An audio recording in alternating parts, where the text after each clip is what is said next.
the channel. I'm back to break down the 7-game NBA DFS slate on DraftKings and FanDuel. Excited to get into it, give you guys the top plays on each site to get you in the green. Before we do win you that money, quick reminder that if you do enjoy the content at any point in this video, if you find any value in this content, if you could please take a moment to leave a like on this video, subscribe to the channel, hit the notification bell so you don't miss any future content that I upload. That would be greatly appreciated.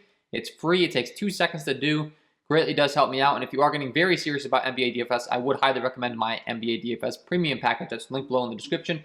You get access to all of my tools, projections, a bunch of different things for NBA, team stats, half-court and putback stats on the defense, offense, transition stats, shooting frequency. You find out where teams are shooting from, where from, which teams have the weaknesses.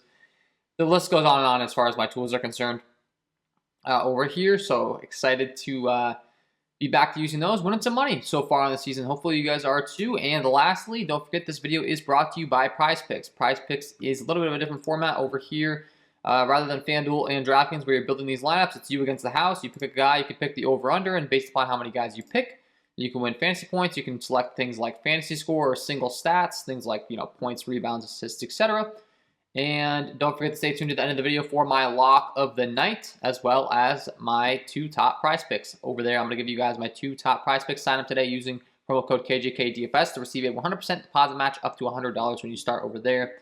Go ahead and sign up, use that promo code, get that match, place the bets that I give you at the end of the video, and count your money. That's the plan here. Same thing with the lock of the night. Feel free to lock him in.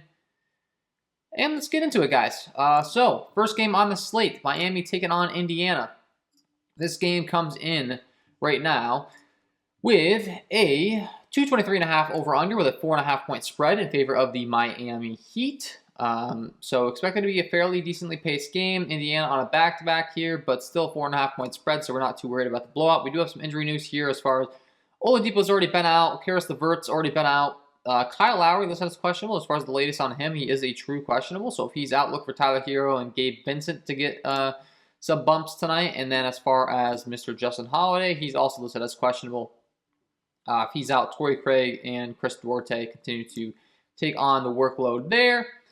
And we also have Jeremy Lamb listed as questionable. So just keep an eye on that one. That's going to open up some more salary, etc. The first thing I'll say in this game is Chris Duarte is priced all the way back down to 3.9 again. DraftKings priced him up to $6K last night and then decided to just plummet his price tag on DraftKings specifically. Chris Duarte is way too cheap. I mean, he's a starter.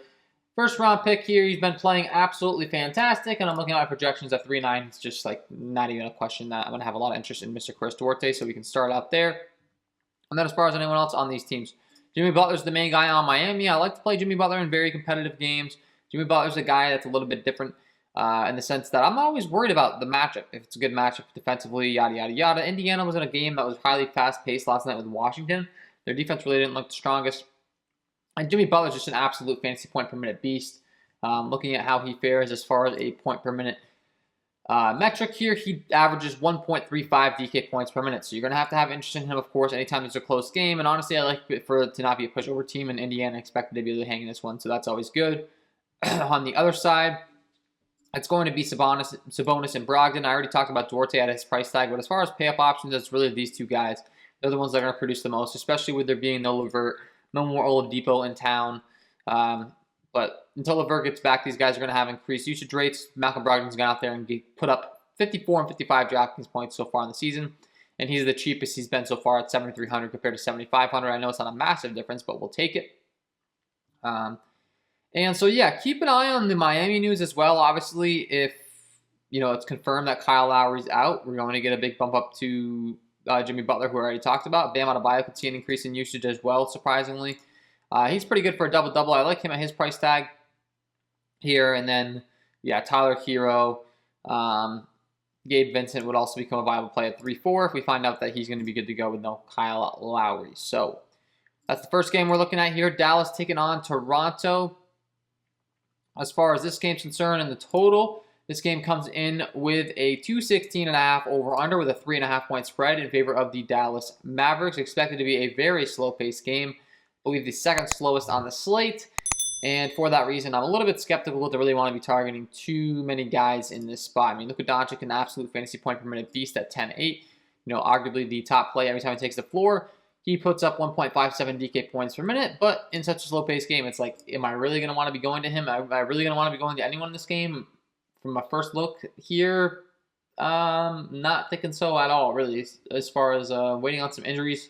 If I had to go to one guy on DraftKings here, it would probably be Jalen Brunson at 4K. I think that's just too cheap of a price tag. So I guess that's a little bit of an intriguing play here for Mr. Brunson at 4K. And then also Scotty Barnes on the Toronto side. I guess I spoke a little bit too soon as far as not having interest here because he continues to be too cheap. The rookies on these slates continue to be too cheap on DraftKings specifically. I mean, this guy went out there and put up 45 DraftKings points last night at a $4,500 price tag, and now he's down to 4K. So another guy you could be locking in, and he's actually looking very good at my projections right now. So, he's the one guy that I would have having a lot of interest in. I talked about Brunson. Anyone else in this game, though, to be honest, do I really want to target guys in such a slow-paced game? Not really. I don't think it's really the smartest thing to be doing when we have other fast-paced games on the slate. So we'll move along here. Detroit taking on Chicago. This is another slow-paced game. Nikola Vucevic last night at 8-9 was my lock of the night. He was disappointing in a blowout. Didn't really ever get it going. And one thing we are going to learn, I think, is the Bulls' usage is going to be spread out pretty thin here between Zach LaVine, DeMar DeRozan, Lonzo Ball, and Nikola Vucevic. All four guys are going to have a prominent role. And is it going to be easy to necessarily select the guy that has the biggest game? Probably not. And honestly, as of now, Zach LaVine's been having some great games. But I just think it kind of makes sense to probably be targeting DeRozan and Lonzo Ball from a price aspect. They don't have to do quite as much as Nikola Vucevic and Zach LaVine to get there. So it makes a lot of sense to me.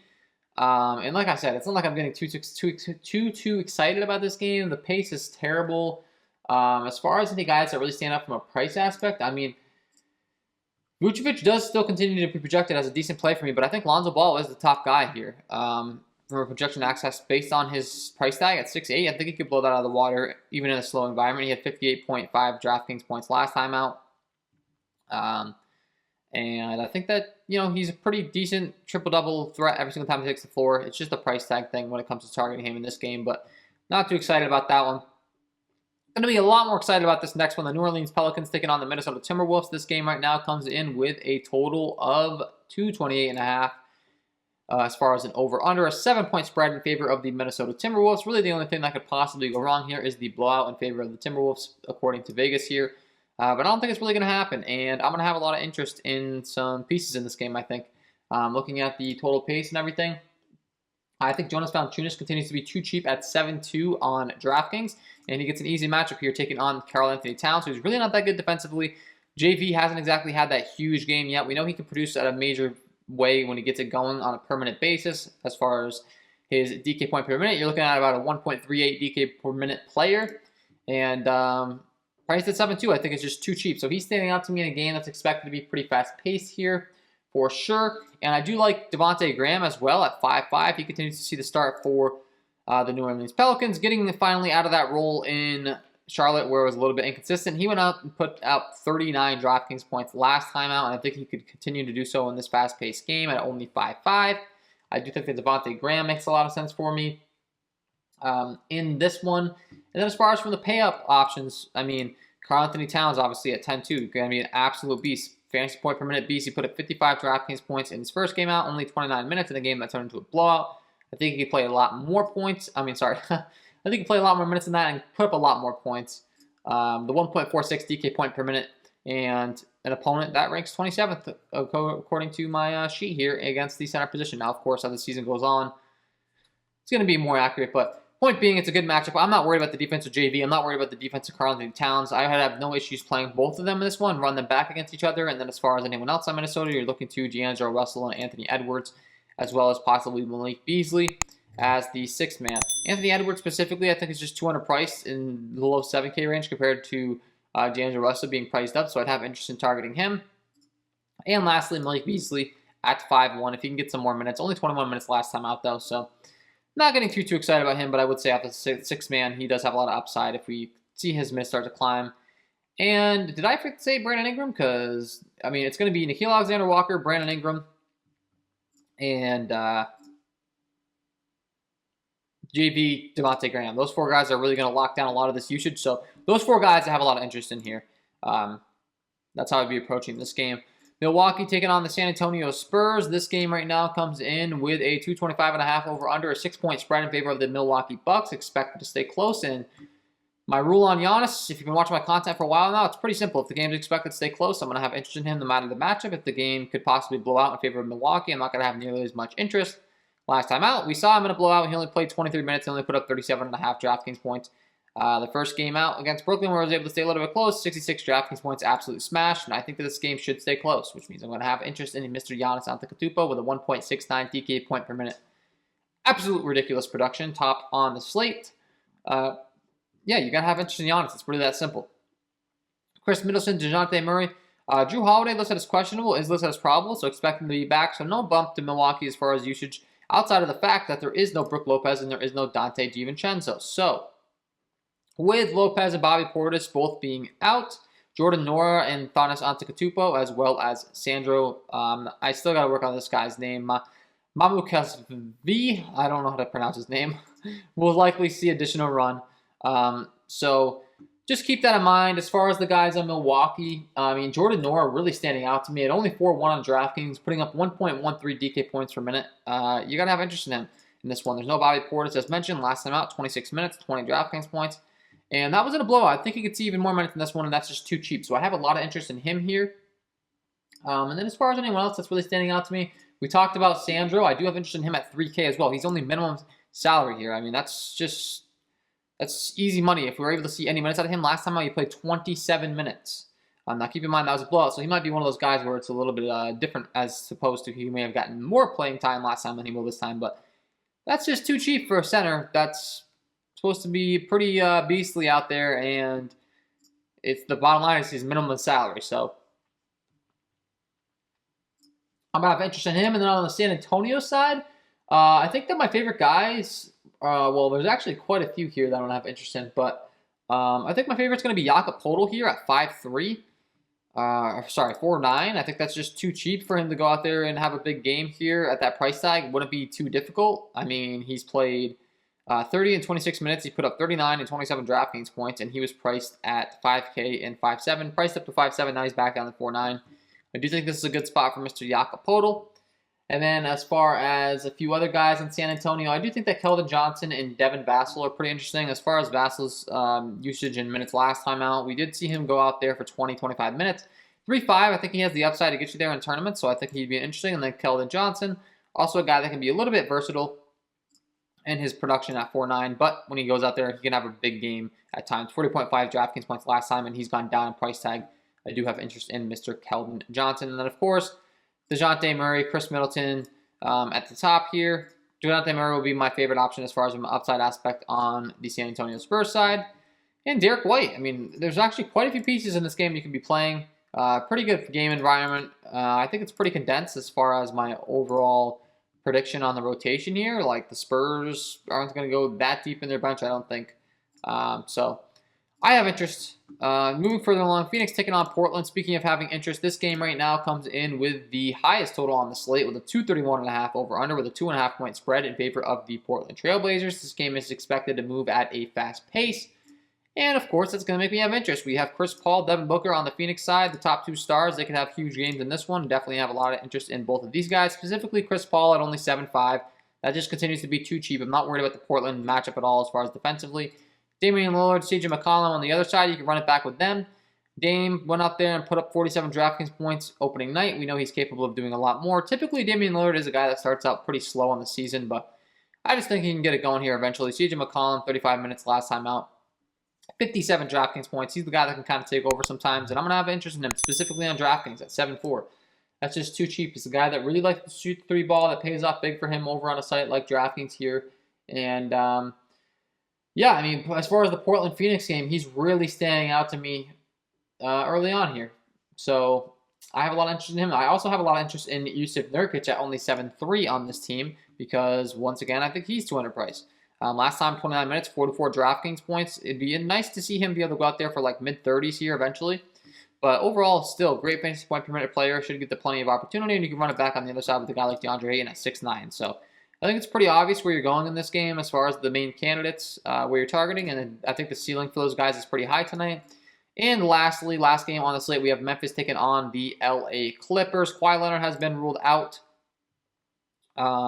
He's not expected to be back from his ACL for, the foreseeable future here. He's ahead of time as far as his recovery, but he's out. Serge Ibaka is also out in this one, which is going to open up Ivica Zubac minutes and Isaiah Hartenstein. And Zubac, we know when he gets the opportunity, can really produce at a high rate here at 5'3".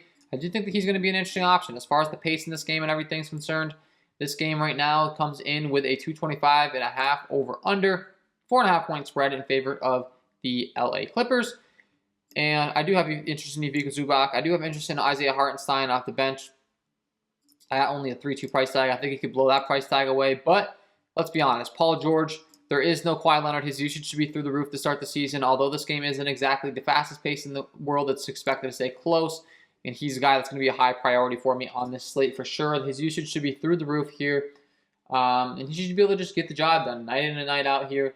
And you don't have to worry about splitting it with Kawhi Leonard. Not that he minds, but it's just going to be a much higher upside production from him when he gets it going. We have Reggie Jackson as well on this Clippers side. Eric Bledsoe, Marcus Morris. All those guys are going to get usage bump, and then as well as Terrence Mann, Nicola Batum, and Luke Kennard off the bench. As far as on the Grizzlies side, of course, it's going to be Ja Morant. It's all going to start with him. This team flows through him. So that's the cool thing about this game. I do think you can play Ja Morant and Paul George against each other and kind of do like the stars, and they both have big games. The game stays close, and you get all the upside of this game within those two guys. So I would like that approach here. And then as far as anyone else that I'm missing, I don't really think so. I mean, Nicholas Batum, I talked about him off the bench at 3.8. I think that's too cheap. I do like him quite a bit here. Jaren Jackson Jr. actually is a guy that I want to point out at 6'2 here.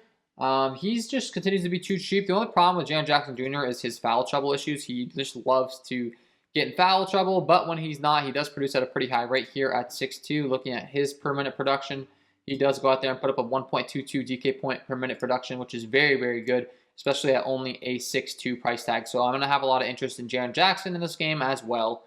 And that is my overall breakdown here. Before I let you guys go, I got to give you my prize picks right here quick, and then we'll give you my lock of the night. And as always, I want to give you guys a quick look over on FanDuel as well for you guys that play on FanDuel. Of course, some of these pricings are going to be different on both sites, so I want to make sure that I'm pointing out. I talked about having a lot of interest in Jonas Valanciunas. I definitely have a lot of interest in here over on FanDuel at only 6'3". I think that's way too cheap at his respective price tag. So 6'3" for Jonas Valanciunas on FanDuel would be a much more top priority for me compared to DraftKings. I like him. Talked about Jordan Nora. I like him a lot at 4,400. We talked about him on DraftKings, but he's also available over here on FanDuel at the small forward, power forward position. And I think that he's going to be well worth the bang for your buck, putting up 1.09 FanDuel points per minute on this side as well. Nickeil Alexander-Walker, Lonzo Ball, I talked about both of those guys. Let's see, Derek White at 5'9 on FanDuel specifically. We talked about him a little bit, but I think I like him a lot. Brandon Ingram I like a lot on this site. And I like Jaren Jackson Jr. a lot as well. So a lot of the guys we talked about. But I just want to point out the guys that are standing out to me because it'll make your life easier, obviously. And I want to give you guys the picks on both sites. And then I also want to give you my prize picks right here as far as what I'll be looking to tonight. All right, guys, and my prize picks over here tonight are going to be all from the same game here. I really like this game environment. I talked about liking Jonas Valanciunas.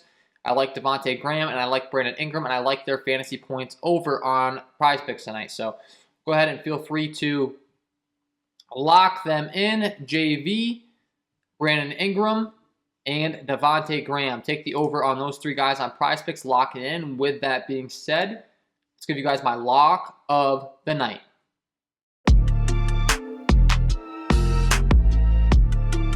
And my lock of the night tonight is going to be Jonas Valanciunas. If you haven't figured it out yet, I love this spot for Jonas Valanciunas. Taking on this Minnesota squad tonight in an up-tempo game with a 228.5 over-under, one of the highest total games on the slate.